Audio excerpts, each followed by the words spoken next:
Manger, c'est quoi? Elle a commencé par prendre goût à la vie. Good life. Manger la vie. Pourquoi Salomon était riche?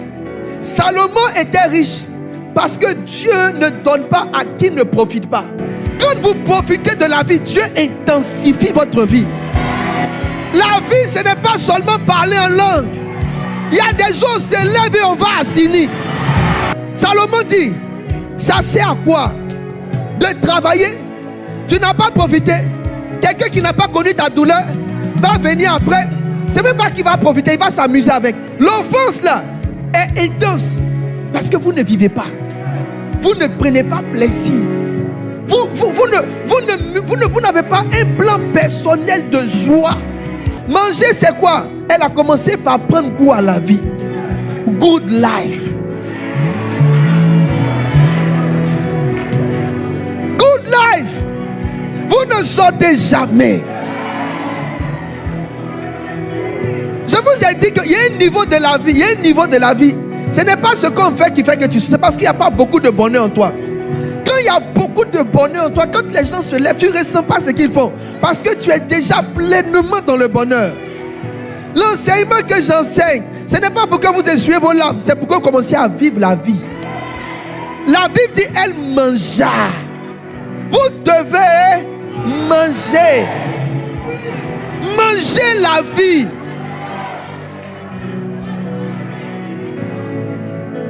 Pourquoi Salomon était riche? Salomon était riche parce que Dieu ne donne pas à qui ne profite pas. Si tu donnes des chaussures à quelqu'un que la personne ne porte pas, tu ne paieras pas une autre chaussure pour lui donner.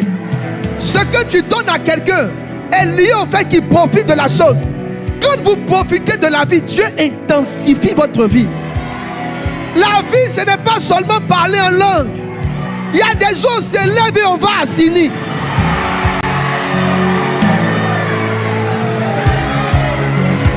Tu vas mourir bientôt, tu n'as pas profité. L'argent que tu économises, ce n'est pas pour faire tes funérailles. Prends ton argent pour vivre. Tes parents vont cotiser pour t'enterrer. Dans tous les cas, nous-mêmes on a cotisé pour enterrer nos parents. Il y a quelqu'un qui va cotiser pour tes funérailles. Toi, prends ton argent pour vivre.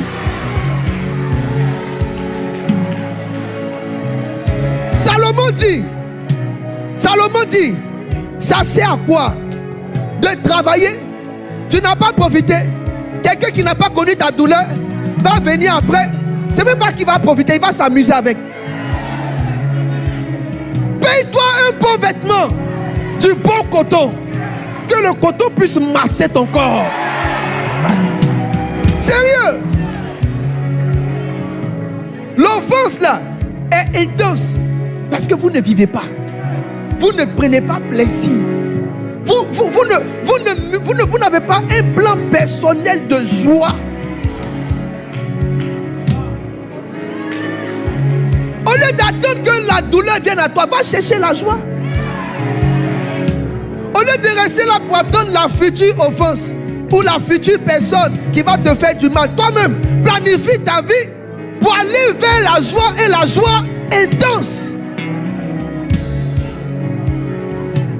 Quand Dieu m'a donné cette révélation, j'ai dit à ma femme, moi je suis un gars de la prière, je suis un gars de la chambre haute. Si tu vis chez moi à la maison, et je ne dis pas pour tchatcher, tous ceux qui vivent chez moi à la maison savent qu'on ne me voit pas dans la maison. Le jour où je suis à la maison, on ne me voit pas dans la maison. Je suis dans ma chambre, la chambre haute.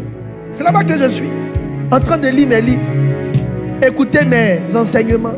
Si je n'ai rien à faire, je dors sur le sol là-bas. C'est le seul endroit. Donc moi, je n'ai pas une addiction normale à ça. Quand Dieu m'a donné, il m'a dit, mon petit, ta vie sera difficile. J'ai dit, mais je suis ici. Il dit, mon petit, ce n'est pas que ça. Si tu n'amplifies pas ta vie de joie, à un moment donné, tu vas avoir beaucoup de peine. C'est là que j'ai dit à ma femme, on va commencer à aller en vacances. À l'époque, je n'avais pas grand moyen. J'avais mes 275 000 francs. On est parti à la gare, on a pris l'école, on est parti à Yamoussoukro. Bon, même aujourd'hui, je me cherche toujours. On est parti à Yamoussoukro. Je me cherche toujours, ça y est, je me cherche toujours. Si quelqu'un en tout cas veut m'aider à me trouver, aidez-moi à me trouver. Sinon, je continue de me chercher. On a loué un petit appartement hier, mon fils, la nounou.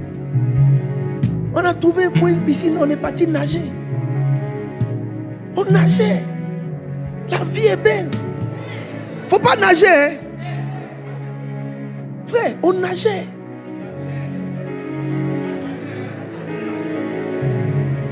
Tu n'as pas idée, ça fait quelque chose dans l'esprit de l'homme. Il y avait un coin de choukouya quelque part. À l'hôtel président, tous les vendredis, dimanche soir, on partait manger le choukouya de poulet, de mouton là. C'est très bon. Après, on partait au lac, au Caïman, comme des touristes européens. Et je disais à ma femme, regarde ma femme, regarde les Caïmans, oh Caïman. Frère, peut-être que tu ne te rends pas compte. Mais ce sont ces choses qui font que quand tu es là, quand on te regarde, on sent que tu es heureux. Vous ne mangez pas. Votre visage ne peut pas se défaire. La Bible dit, elle mangea et son visage ne fut plus le même. Je prophétise et j'ordonne que tu commences à manger au nom de Jésus. Prenez plaisir à la vie.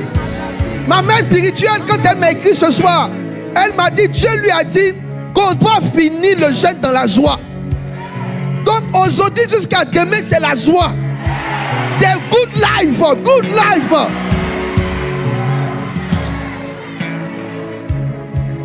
Quand j'ai goûté Yam Sokro,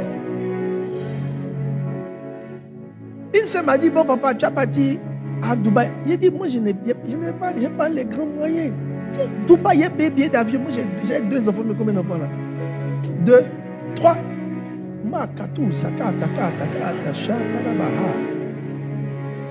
faut payer pour les enfants. J'ai dit, tu as trouvé l'un de Dieu. J'ai dit, ah Seigneur. J'ai dit que non, je vais goûter la vie maintenant. On dirait que on ne m'a pas bien conseillé. J'ai mis ma foi en Dieu. Dieu a pourvu. À l'époque, j'ai eu les billets. Cette année, vous tous, vous devez partir en vacances. Ce n'est pas de quitter l'église pour disparaître. C'est quelques petites vacances. Toi, tu as fait 3 mois, tu es resté là pour aller dans le monde. Vacances, c'est 10 jours, on prend un peu.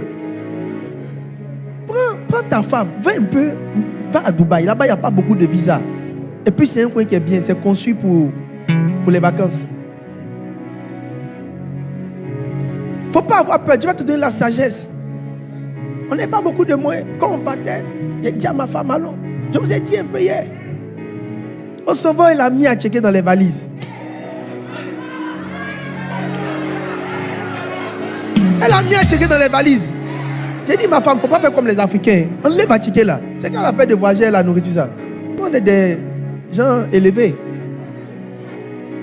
Elle m'a pas écouté, elle a laissé elle a laissé la checker dans les valises. On est arrivé là-bas. Déjà, l'argent des vacances, ça allait finir. J'ai dit, quand c'est fini, elle a fait sortir les a checker comme ça en renfort. Oh. Vacances, ce n'est pas cher, c'est les stratégies. Tu dors beaucoup, tu manges à 11h, tu manges le soir 2 fois. C'est tout. Et puis je vous ai dit hier, à checker quand ça sort de la Côte d'Ivoire, de toute façon, c'est doux. Quand elle est finie, à checker œuf à Dubaï, et un peu d'huile, et une boîte de sardines. Non, c'était fort. Ne vous inquiétez pas. À l'époque, c'est comme ça que nous, on était heureux. Peut-être qu'aujourd'hui, Dieu nous a légèrement changé nos réalités, donc on n'a pas besoin de se coincer autant. Mais c'était un bon début. Dieu accompagne tout ce que vous faites par foi. C'est pourquoi je vous encourage. Tes années de pleurs sont derrière.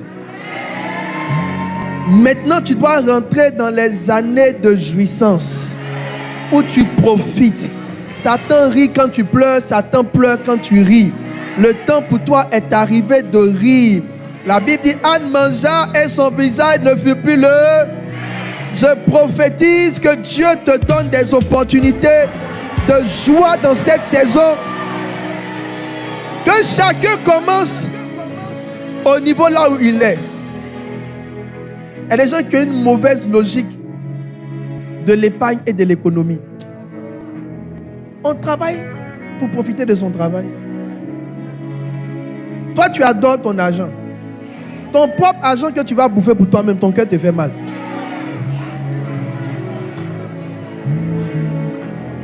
Il y a des gens, quand ils utilisent leur propre argent pour eux-mêmes, c'est quand ton cœur te fait mal par rapport à quoi? L'argent que tu as eu là, Dieu a permis que tu l'aies pour toi. Donc tu ne travailles pas pour l'argent, tu travailles pour que l'argent vienne travailler pour toi. I pray. Ta mentalité change au nom de Jésus.